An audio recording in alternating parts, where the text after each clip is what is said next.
Good morning. Good morning, Cindy. Good morning. How are you? I'm good. I think I'm ready. Me too.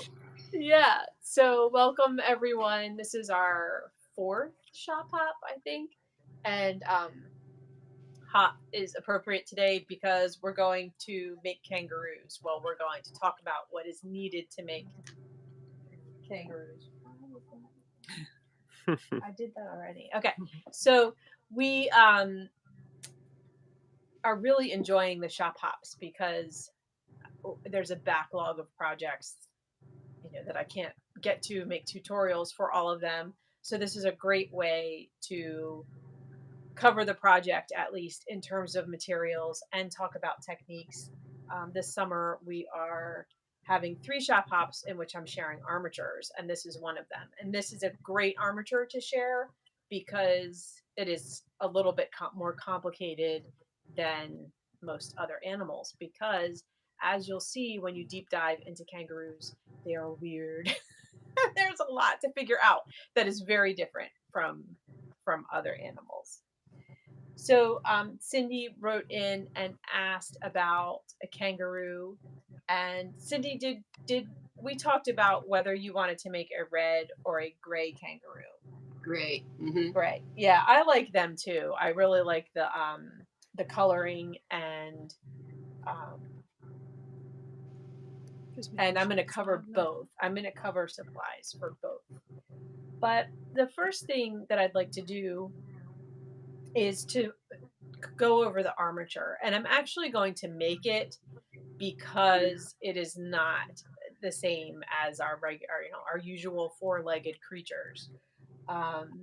And so I'm going to see Talbot's going to go overhead, kind of. So hopefully we get a pretty good angle on this. But I brought out a skeleton picture so that we can take a look at what's going on here. Oh wait, we're going to be side. I think you want to come around this way because it's going to be sideways that way. Like behind me, Talbot. Oh. Okay. Yeah, like when you go off to the side, this turns sideways. Yeah, so that's going to be tiring. Okay. But let's see what we can do. So we can see here how unusual they are. They have these crazy pointy hip bones, a pelvis that seems incongruous with their femurs. I don't even know how all of this is working. And then they have shoulder blades and collarbones that are like sort of jutting forward. Their feet are huge. They have 3 toes on the hind foot. And actually, the center toe is so much bigger than the other 2 because it's actually 2 foot bones fused together into one.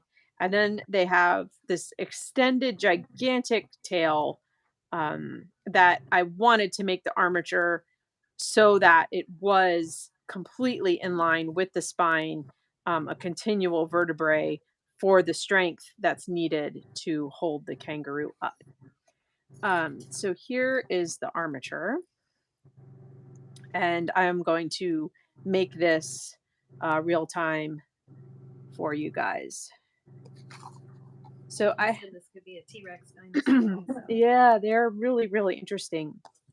Now, I have 2 42-inch 14 gauge wires, and you can come over my shoulder so that you don't have to hold there. Yeah. And then I have a 14-inch. This is going to be the front arms. And I have a 22-inch. This is going to be the reinforcement for the hind legs. One of these 42-inch wires might be too long. I tried many versions of this, and when I went to cut my wires this morning, I looked at my notes, and there was 3 different things written down. So I went with the longest, and we might cut it. I think that 142 and 138-inch is going to be just right, but I went with the 42 because I can just cut extra off, and I wasn't sure. So the first thing that I want to do is twist the head and neck, and that is going to be 4.5 inches.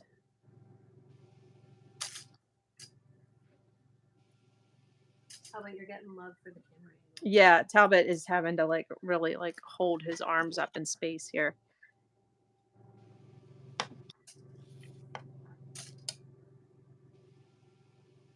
And the head is going to be 2 inches and the neck is going to be 2.5.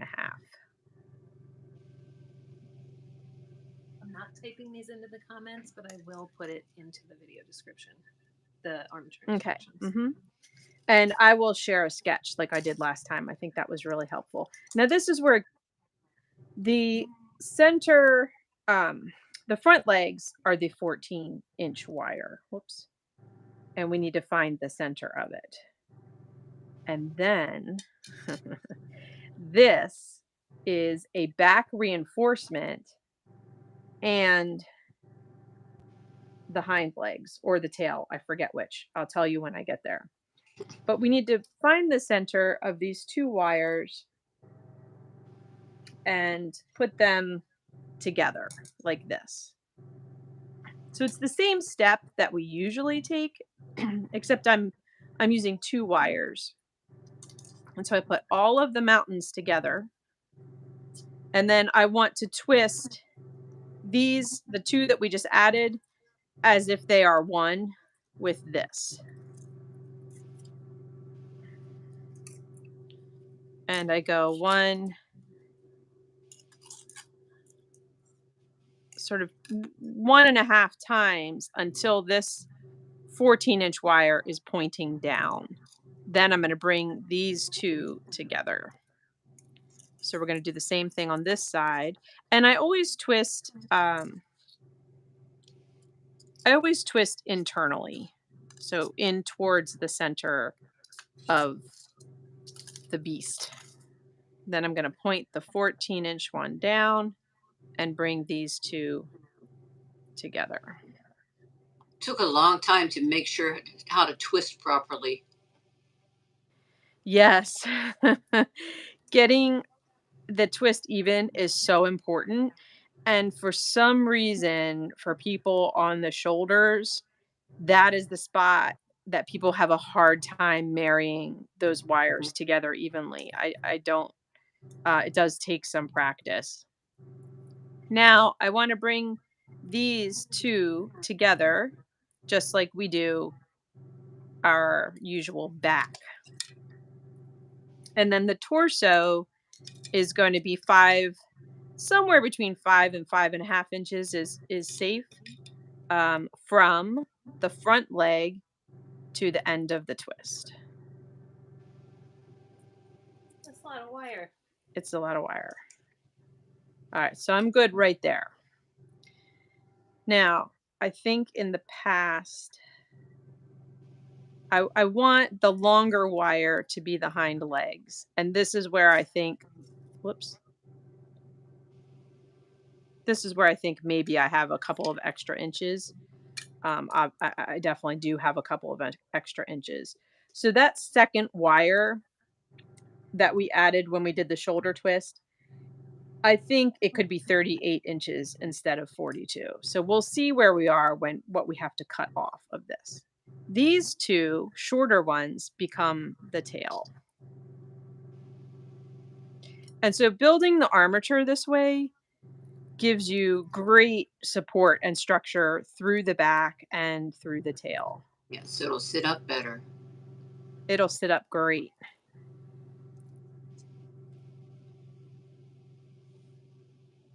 Okay, and now our last wire is 22 inches. I'm going to find the center. I'm going to put it over the butt and twist together with the other hind leg. And I want to twist together about 8 inches. Any questions so far, Kyla? No. Well, someone commented they liked how organized Cindy was because you can see over her shoulder. Yes, Her head, all Cindy her was very, gloves. she was very excited to share her wool organization and storage. It's awesome. You can see why I was glad when you went to labeling. Yes, good. I'm glad it's been well received and helpful for everybody, and that we figured it out finally. Okay. I would have been happy with just little tags that had the color name on it. But when I realized that they pulled off the back and they were actually labels, I was so excited. Good, good. Yeah, it works well having them able to just, go right around the bundle like that. Okay. So now we're going to start kind of getting everything to take shape here. I think you could probably back up just a little bit. Relax yourself. Relax yourself. Yeah. There we go. Okay. So our elbow is going to be at 1.5 inches.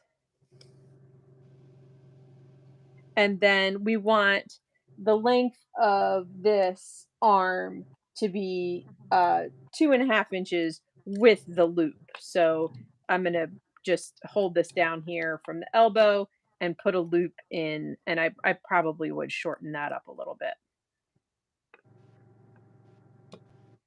But just to get it so that I can see where the hands need to be. And then we have some bends in the hind legs. And I did a little butt bone, so just let it come out, 3/4 of an inch to an inch.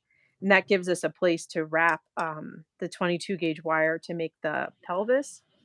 And then we're going to go forward to the stifle, 2.5 inches.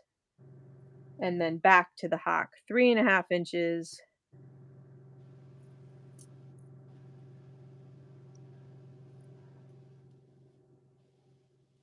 And then the foot, we want to be huge. the foot is huge. The foot, we want to be 3.5 inches total.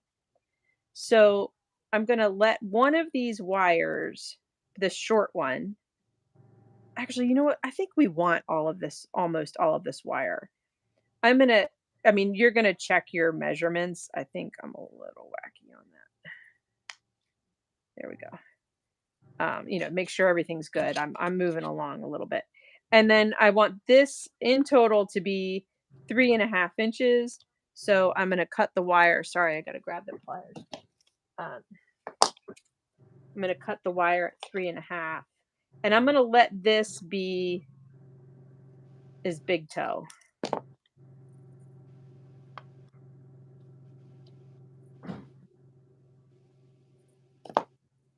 And then this wire, we're going to make a loop for the other toes. And I want that loop to fall at about 2 inches. So we want a foot that is 2 inches. So I'm right there. I'm actually going to back it up a little bit. So I'm leaving a loop so that I can put some 26 gauge wires to make 2 other toes. And then I'm going to take this. I'm checking that it's about 2 inches. They have 3 toes. They have 3 toes. They're super weird. Foot. Yeah. I'm going to take this back, and then I'm going to use this to make a little heel bone. They need that to balance and stand up properly. So I think I'll get rid of this extra wire. I just don't want more wire in that foot.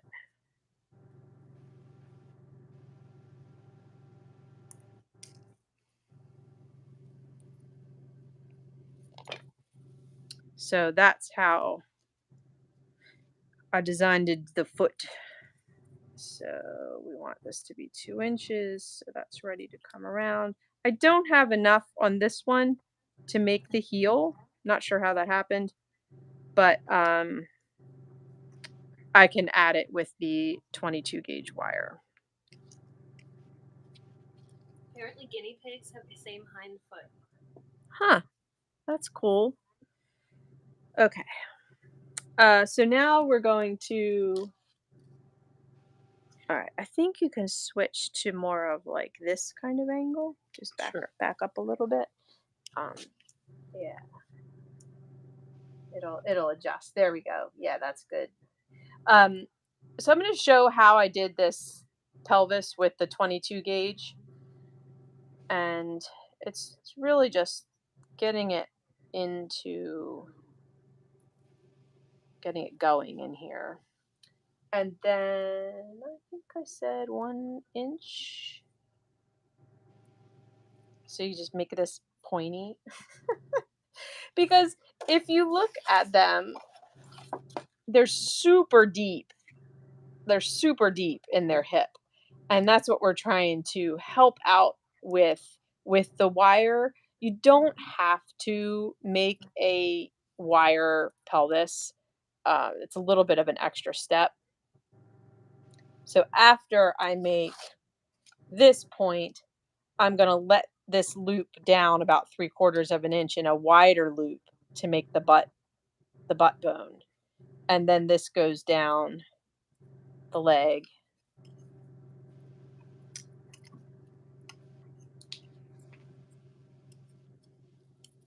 I'll sure be glad to rewatch this video. It is a lot. And then I can let this travel out the toe just to cover that toe wire and to give it an even pointier nail. They really have these long nails. You can see it in this picture. Their hands are weird too. It's just very even 5 toes. It doesn't appear to be a thumb. It's more like a paw that has long claws on it. The center one is a little bit longer. Sarah, Where did you get that? Where did you get that particular photo? We have an Adobe stock account. So when I use things that I share, I license them. But if when I'm just doing regular research, I will use Google Images and just say kangaroo hand, kangaroo foot, kangaroo skeleton, I always like to make my things as realistic as possible, and that's a great picture for a foot claw. Yeah. Yes. The more that we learn about what we're making, the better. So I had fun, Cindy, checking out your Facebook page. Remind me what it is, what your Facebook page is. CJ Fletcher Felting. CJ Fletcher Felting. Yeah. So everybody be sure to check that out. Okay. And Cindy, also tell us where you are coming to us from today. I live in the notorious, if that's what you would call it, East Palestine, Ohio, where the train wreck happened in February. Okay. I live just a half mile from the train wreck site. Oh my gosh. Are you guys getting the smoke that we're getting as well? We got it yesterday. As a matter of fact, I was hoping there wasn't any noise because there's a sanitation company here today to completely sanitize my house. Okay. Oh my gosh. Yeah. That's like too much to handle. We're having a clearer day today, but yes, the last 2 days were definitely bad. Like sort of, it really sort of felt inhibitive, like just that's what we breathed for a few weeks. Yes. Well, one of the things that I like about doing the shop hop is getting to know more people and seeing their work. So thanks for being here with us today. Thank you. And I meant to do a little more introduction when we got started, but I feel I get overwhelmed by feeling like we have so much to fit in. So, okay, I'll continue with a few more tips about the armature. In addition, you will want a 26-inch wire down the arms, and then that can just make the toes. So if you use the 26 gauge dart, I think would be best. You could use a tacky wrap stick if you wanted to. And then also 26 probably to make the two toes on the foot. And then a 22 gauge wire works great just to go down the body and the tail, nothing but a little bit more, reinforcement and covering the aluminum with something that holds wool a little bit better. And if you need a little bit more length in your tail, you can get that with the 22 gauge. And I have another 22 gauge, and I would make the ears as we do on the basket bunny, or the donkey. So either of those videos, you can refer to the ears, but they have very sort of donkey-like ears. Their face is like between a donkey and a llama, kind of. That's the other weird thing about them is trying to figure out their face. If you wanted to create that depth in their collarbones, you could take this armature and push it into a bit of a heart shape to get their sunken in chest. Just remember to build this area out. If you look at the skeleton, they have quite the rib cage. So we're kind of mimicking this forward jutting sternum and collarbones. And then this I would build out with wool for sure. So, okay, I think I'm ready to grab a cart and get the supplies that we need. Do you have any questions, Cindy, before? I think knowing that I can watch the video and see it when I'm not watching you, be able to do that. Yeah, but I'm really excited about seeing how you pick out the things. So yeah, good. I'll know. Good. Yeah, we're gonna do red and gray. And there's a few ways to go in terms of technique that I'm really excited to see where you land on it, and anyone else who tackles the project.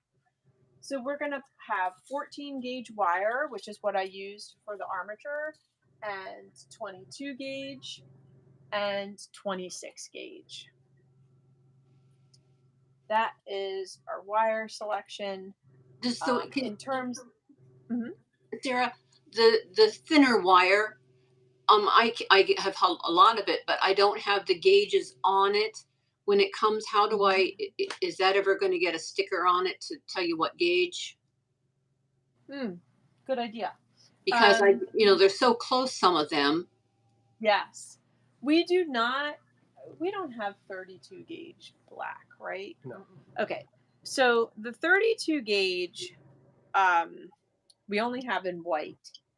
And it's always in a circle. It's always in a circle, and it is really soft. Like it's like sort of wobbly. Okay. And then the 22 gauge in 26. Dark. I'm sorry, 26 comes in this sort of fish shape, and I don't know how to describe it except for in between.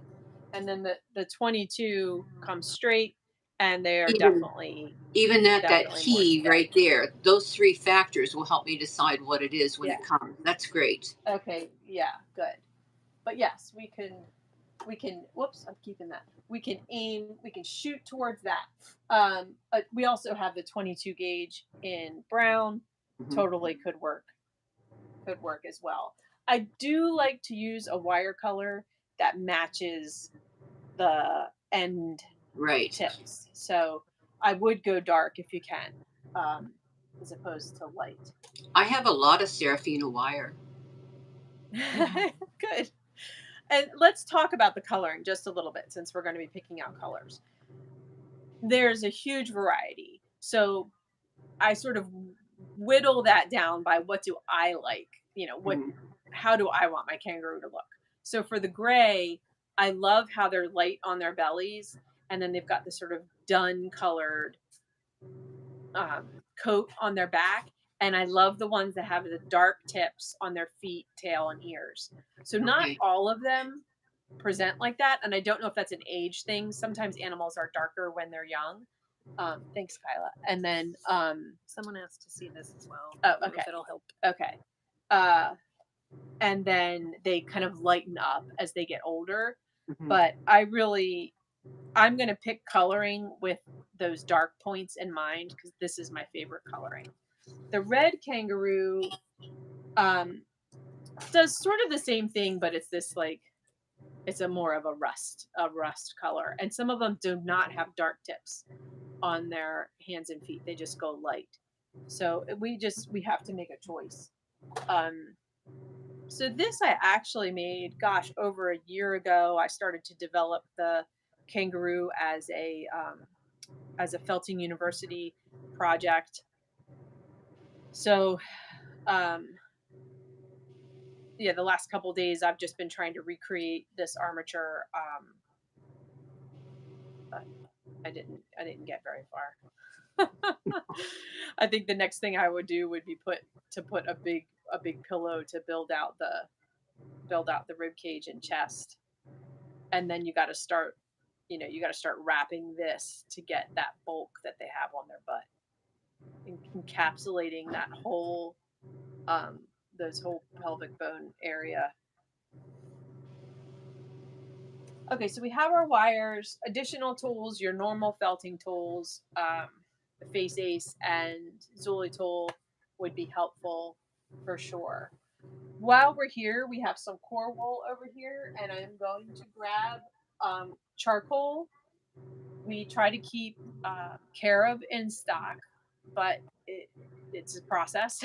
So charcoal is our substitute, but charcoal or Carob is a color that you're going to want to have on hand because it's that nice dark gray.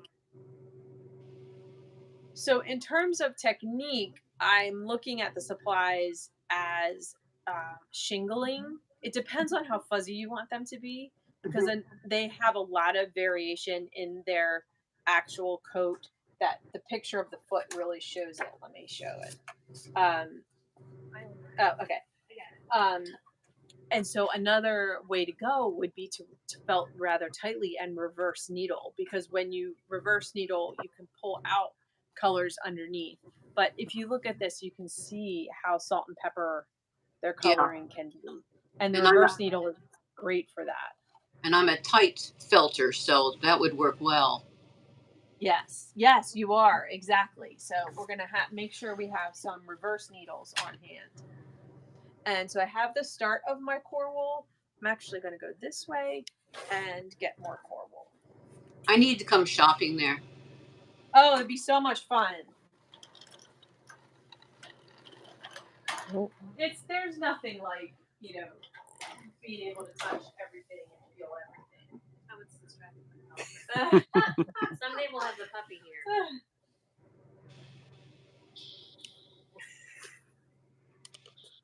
Now, I'm going to put a lot of extra things, but you guys can, compare the list to your stash and see what you need. We definitely want some black. Here is the Carob. You can see Carob and charcoal next to each other. So both are a combo of cool and warm tones to make a sort of like off gray. That's how I would describe Carob. You could use dark gray, but I feel like Carob is a better core consistency and color for this. Definitely both kangaroos. I would have some JenGen Tan on hand. It's really the ultimate blender in brown animals between lights and darks, and that'll tie it in good with my camel. Yeah, yes, because I've used some of it is such a useful color. And then for the red kangaroo, I would have copper. For the gray kangaroo, I would be using mainly off-white chunky core, and then where I might want to reverse needle on the face, legs, and back, I would add a layer of your gray. So copper and off-white chunky core. Let me start making my gray and red kangaroo pile here. Now, so many options for these colors. These natural top coat colors like the Morit, the Manx, and the Finnish brown. These three are very similar, but either kangaroo to mix this in, especially if you're shingling, will give a very natural balanced coat color. So I'm going to put that Which one in was the that, middle. Sarah? I picked Finnish. I mean, Okay. it really, they're so subtle, these Yes. color changes.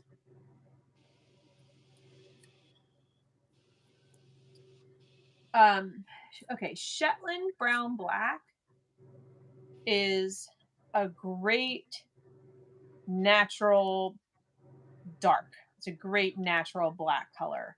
It is a possibility. It's not one that I would go to. I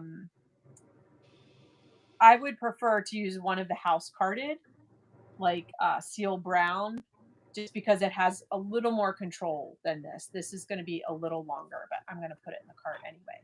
And then on the white belly, we want something a little softer and a little longer than Sarafina white.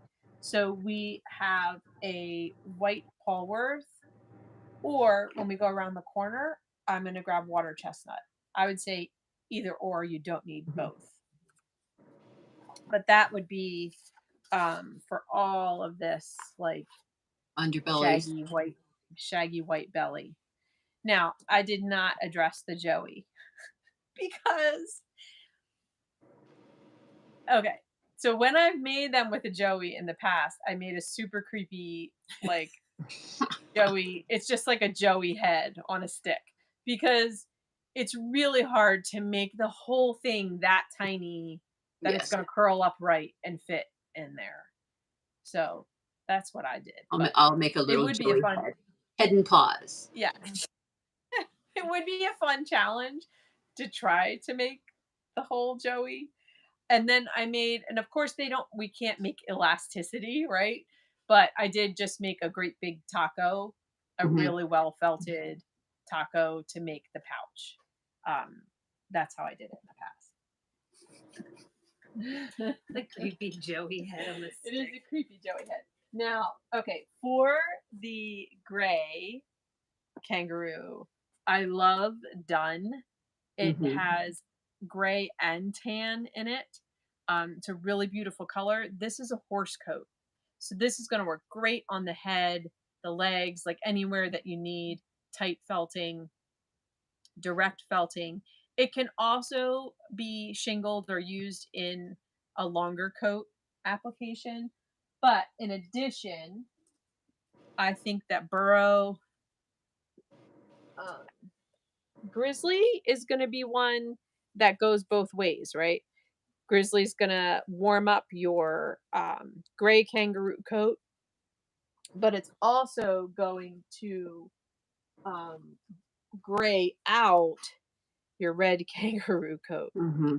So Grizzly goes in the middle with the brown finish. Actually, it might be redundant with you can see that these are both sort of muted browns. So we'll put those two together.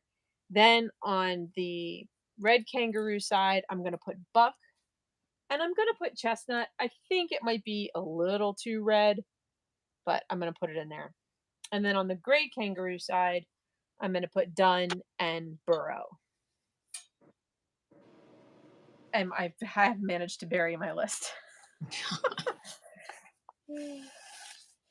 All right, let's see what else. Okay. JenGen Tan, Copper Core, got that.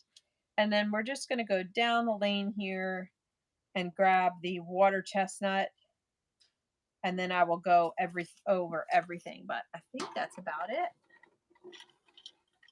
Of course,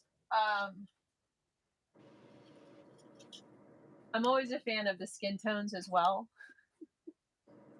So bronze might be a really beautiful color to use on either, but probably more on the red kangaroo. I'll put that in there.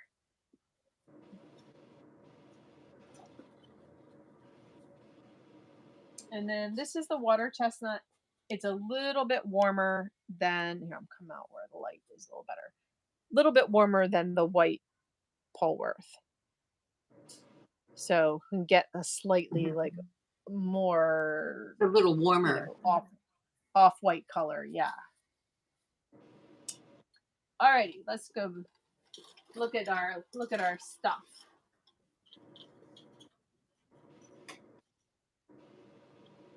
I don't think I would use any silk. If you felt like you wanted to blend more nut and ash, would be two great colors that would go. But I really don't think with the house carded stuff that we pulled that you need it. But I'm gonna pull those aside just so we can look at the colors together. I need to flip my stash of wool from so heavy in merino over to more core.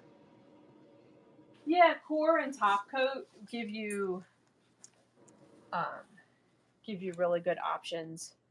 Another way to go on the kangaroo would be to make a pelt, which would help kind of encompass everything, and that look works really well. Okay, so any questions, Kyla? Nope. All right, so we have gray and red. Oh, my red kangaroo picture is a little dark. So off-white chunky core, definitely for the gray. And you can use some in the red, but then start leaning more towards copper. And we've got some black core for eyeballs, nails, stuff like that. Nose. And then carob and or charcoal is going to give us that sort of natural dark gray that you might pull out around the eyes, in the face, on the ear tips, etc. Oh, I know what I wanted to grab. 1 second.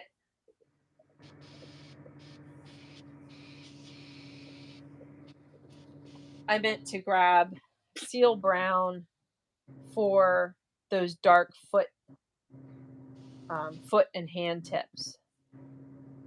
That's going to be quite a supply pack. Oh gosh, a lot goes into a supply pack, that's for sure.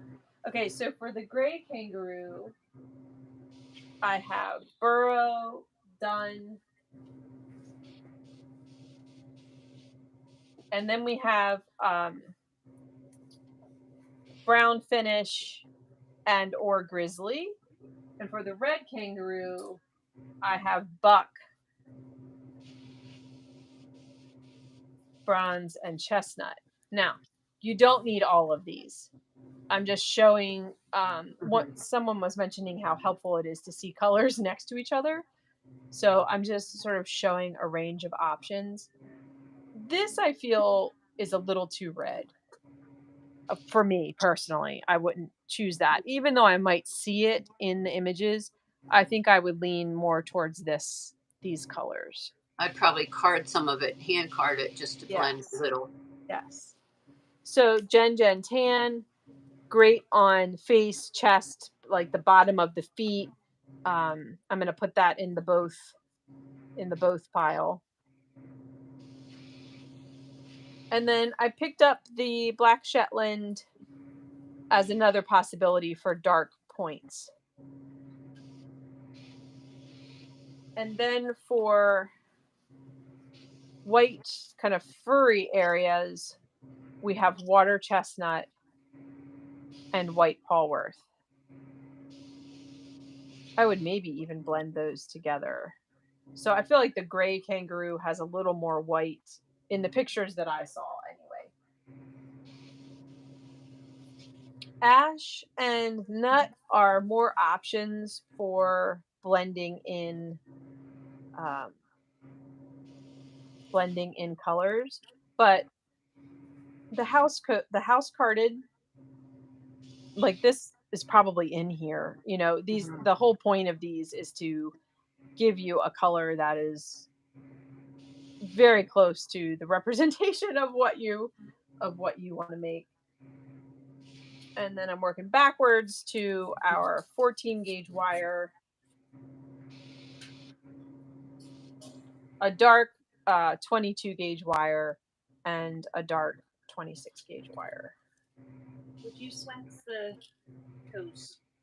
Yes, I would swax or cold wax, whichever you like. And then I picked up some reverse needles because even if you don't use that on the whole coat, I think on the face and feet, to get that natural variation that they have, these are going to be really helpful. But yeah, I would definitely use swax on the toenails. We can really, or the cold wax, you can really pinch it into that real sharpness and get the shine on it.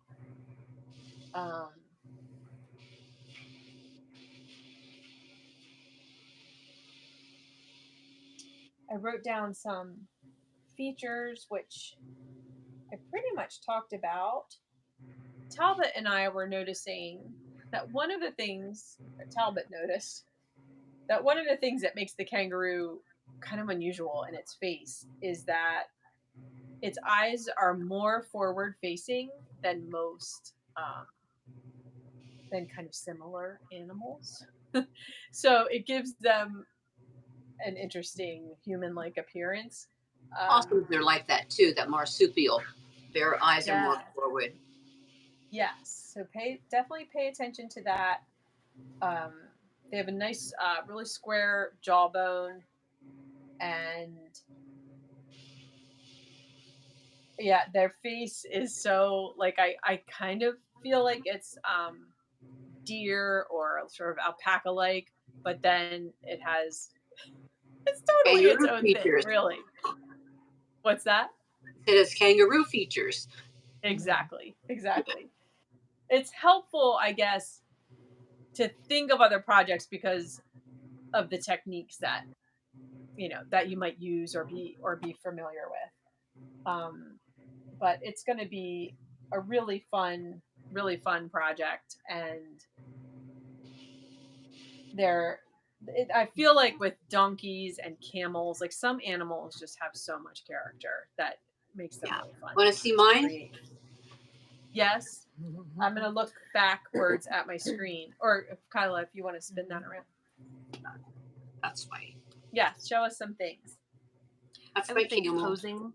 I would think posing for these makes and he's like made with the wax on the feet, and I found that if I take and put some on the bottom of the foot and sit it down on wax paper, I get a really firm foot for them to stand on, and then I don't. Wow. So that makes it easy. And this is my pride and joy, but I never expected to use so much wool. I love that. That's so well done. I remember what you said about the split tail. And this is an African bush elephant because they have a different amount of toes on their feet than the Indian elephant. Wow, okay. So that's what I do, is I try and do really realistic ones. All my other ones are in the shop on sale, but I happen to have those. But yeah, I like the end of the trunk on one kind of elephant. This one has like a set of lips like this, where the other African or the Indian one has two holes because they're for different purposes. So I match your elephant. that's my elephant. I match you and your elephant. Yeah. We got the red and aqua memo. So between the colors that you're doing, the gray will be different than the elephant and different than the camel, which will make a nice set, you know. Yes. For me. Yes. And then, you will have, when you're buying, 1 ounce bundles, 2 ounce bundles, you're going to have that in your stash for a while to use it Yeah. in different ways. So cool, Cindy. Those are awesome. Yes, thank you. Guess where I learned how to do that? Oh, okay. Do tell. I did learn that from Sarafina Fiber Art videos. Awesome. Now, will the kangaroo be considered a level 4, or would that be a university? If we were to make the kangaroo, gosh, sometimes we're like, oh, we could go either way. It's a little complicated. Like, I would like to make it as a university, but I don't feel that it's necessarily harder than the camel. And the camel, for whatever reason, the camel and the tortoise, I feel like we're projects that could have landed in the university, but we made them free tutorials. So I had more trouble with the tortoise than I did with the elephant or the other one. Oh, that's interesting. Yeah, a lot more. Huh. So hopefully what we've done here today gives people the confidence to make it without a tutorial, but because I don't know when I would get to it, but I definitely am excited to see what you and others make. Now, you mentioned stuff for sale. Do you have an Etsy shop? No. Okay. At my age, I didn't even want to get into anything that the government could get their fingers in. Okay. So when you sell your things, where do you sell them? There's a store downtown called Mama's Attic, and she allows me, I have a glass cabinet, and I have my things in there, and it's just, nice. I do some commission. And I told you, I'll show you. I don't, I'm coming back. I don't do whimsical. I forgot I had this one, but that was a combination of some of your things. There's the little gnome there and the mushrooms and whatever. He's the 4th folk. So that's about as whimsical as I can get. That's great. That's great. That's fun. I love when seeing felters who dive into detail, which you're doing, and I love seeing that complete thought all the way through, to all the little details, for sure. Do we have any questions? Somebody asked about waxing or swaxing like a goose leg, which we do yes. The goose. I mean, we do a little miniature goose that goes along with the nativity, and I swaxed the feet, which like Cindy said, helps it stand up. Right. For sure. And you could go up the legs. You could go up the legs a little more. I think cold wax, once you start spanning more space, the cold wax medium works a little better because it's not as heavy, and it's not as sticky. So people have been laughing about she had said there were workers. Oh, and you see the workers? Can see them you can see them in the background. There they are, doing something. Yeah. Workers everywhere. Not every day you have 5 people in to clean your house from top to bottom. Well, I'm glad this worked out despite everything that going on around you and inside your home and outside your home. Well, thanks for making it simple too, because I'm not well versed in doing this. I needle felt. I don't do this stuff. Yes, this. Well, you're doing it very well, and it's a great project. So we have 10% off today. I will share, like I did the stag, my notes and the color list, and yesterday or last time we I don't remember what happened, but I cleared out of here without. Yeah. So I'll do that before I go today. Yeah. So it'll be available, sometime soon in the next hour or two. And yeah, we're gonna have another this summer, and I have a couple of suggestions that I'm weighing out. I'm not quite ready to announce what the next shop hop will be or when. Um, I'm not sure if it's on the calendar, Kyla, because I know we were I think they did in August, maybe. July. Oh, Thanks, July. We couldn't find an August date. Okay. July 14th. Oh, July 14th. Okay, so we don't have Okay. to wait too long, and we will let everybody know what we're doing next. But keep the suggestions coming. You can email me at sarafinafiberart@gmail.com if you have a shop hop suggestion. I'm considering everything. I'm not getting to everything, but I love the project ideas. So I certainly definitely reach appreciated out. the hint about the chest, about making it into a heart shape. I think that'll make a big difference in the actual sculpture itself. Instead of having to try and felt out, you'll be Yes. felting in to make it fit better. You'll Yeah, have cleavage.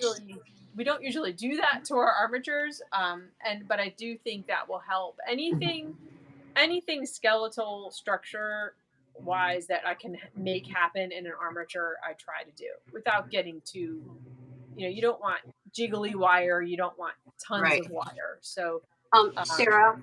I've been looking for and can't find, and maybe you or one of your viewers, I'm looking for the bone structure of a Japanese chin dog.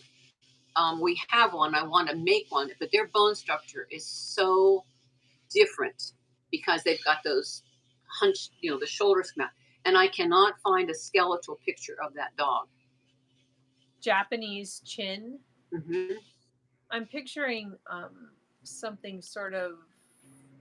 I think I'm familiar with them. Their legs don't come straight down from the shoulder; they come out in a fork and then down.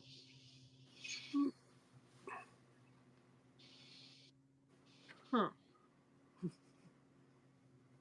Yeah, that's what I was picturing. So, okay, well, I'll keep that in mind. You I don't don't you don't see the see. bone structure. Well, we get ours a summer cut, and that's when you really, Okay, when the hair's gone, you see that bone structure is right. weird. Okay, I don't see anything in the pictures that I'm seeing that I identify as like very different I'll send from you a other picture of dogs. Bella. Okay, yeah, send me a picture and then maybe I can see Okay. what you're referring to. Yeah. Alrighty, well, if there's no other questions, I think we're. She looks up Japanese chin dog skeleton. A few do come up on their head. Oh, is it in the skull or in their? No, it's in the shoulders and the Their front shoulders. legs. Yeah. Okay. Yes, Yeah, send me a picture. yeah. The front legs, if you look at them, like if this is the right at the neck, the shoulders come straight out and the legs come down, and the body sits inside of that, square. Instead of Right. how you get the rounded shapes on the other animals, theirs aren't. Right. They're funky. Yeah. I'm not sure where that would be in the armature I'll send you a construction. picture of Bella Yeah, so you that can would help. see. Yeah, that would help. Thank you. Vet anatomy book. Someone suggested to try a vet anatomy book. A vet anatomy book. Someone suggested. Looks like a trip to the library. Exactly. That's a very specific, thing to identify. Anything else, Kyle? No. All right. Well, thank you so much, Cindy. Thanks everyone for joining in, and anyone who's watching later on in the day. Hope you found the Shop Hop fun and helpful and informative. And we'll see you next time. Thank you. Bye. Bye.